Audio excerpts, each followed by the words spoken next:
Здравейте! Днес ще ви представим нашата кратка презентация "Послушай 1 ноември, Деня на народните будители". Честит празник! Денят на народните будители е официален български празник. На тази дата се отдава почит към делото на българските просветители, книжовници и революционери.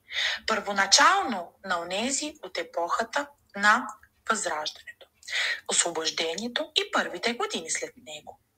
По-късно смисълът на празника се разширява и включва всички духовни и културни дейци, които със своя труд и творчество са допринесли за запазването и развитието на българския народ, независимо от времето, в което са живели.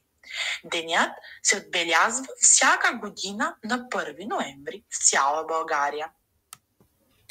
Корените на празника се връщат към времето на българското възраждане, епоха, когато книжовници, духовници и революционери обединяват усилията си да събудят заспалия дух на народа и да го поведат към свободата.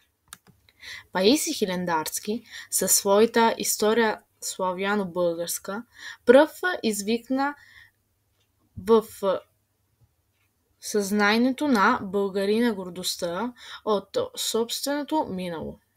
След него Софроний Врачански, братята Кирил и Методи, Васил Левски, Христо Ботев, Любен Каравелов, Иван Вазов и още безброй имена оставят светла следа в нашата история. Те са истински будители, хора, които със слово, перо, дело и саможертва са съхранили и издигнали българския дух. Деня на народните будители за първи път се чества през 1922 година по предложение на българската интелигенция, а през 1945 година е временно отменен. Възстановен е през 1992 година и днес се отбелязва с особена тържественост във всички училища, читалища и културни институции в страната. В този ден няма учебни занятия. Учениците и учителите отдават почит към хората на знанието, културата и духовността, които са направили възможно да имаме своето днес. Здравейте на всички! Аз се казвам Светлана Дженобиле и днес ще ви говоря за Матей Преображенски, защото е роден в близост до града, откъдето са моите корени. Матей Преображенски, известен още като Миткалото, е роден през 1828 година в село Ново село, Великотърновско. Той е бил монах, пътешественик и просветител, който посвещава живота си на народа. След като натрупва знания в манастирите и по време на пътуванията си, Матей започва да учи децата в селата, да разпространява книги и да създава училища. Той вярва, че знанието и културата събуждат националното знание. Матей Преображенски участва и в революционната борба за освобождение на България, като съратник на Васил Левски. Комбинира духовност, образование и патриотична дейност, което го прави един от най-значимите будители на българския народ. Той умира през 1875 година, но неговото дело и днес се помни чрез училища, жилища и изложби, посветени на живота му. Здравейте! Казвам се Ребека Георгиева и уча в Българското неделно училище Българина в град Пескара. 12 клас съм и днес искам да ви разкажа за Добри Чинтулов, будител, който буди хората със своите песни. Ще ви разкажа за него, защото е роден в град в близост до моите корени в България. Добри Чинтулов е роден през 1822 година в Сливен. Той е бил поет, учител и композитор, който посвещава живота си на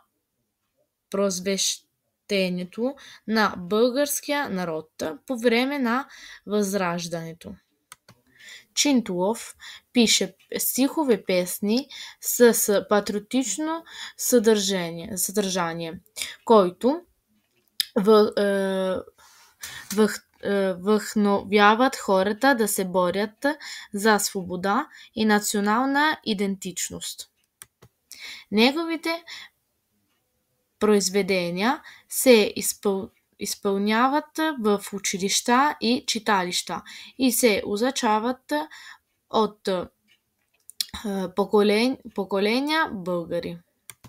Като учител и будител, той също така се грижи за разпространението на знанията и културата сред селските общности. Комбинацията от литературата, музика и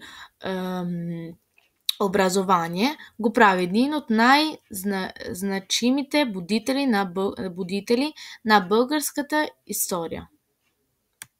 Добри Чинтулов умира през 1886 година, но неговото дело остава живо в сърцата на българите и се чества особено на 1 ноември, освен Деня на народните будители. Денят на народните будители е не просто спомен за миналото. Той е символ на непреходните ценности на българския дух. Будителството означава стремеж към знание, вяра в просвещението и отговорност към обществото. То ми напомня, че дори в най-тъмните времена винаги има хора, които пазят пламъка на надеждата, защото знаят, че народ без духовност е народ без бъдеще. И днес България има нужда от своите нови будители. Учители, творци, учени, доброволци, хора, които със сърце и разум поддържат светлината на културата и образованието. Нека на този ден си спомним, че всички можем да бъдем част от това будителство, чрез доброта, знание, труд и обич към родината. Благодарим за вниманието!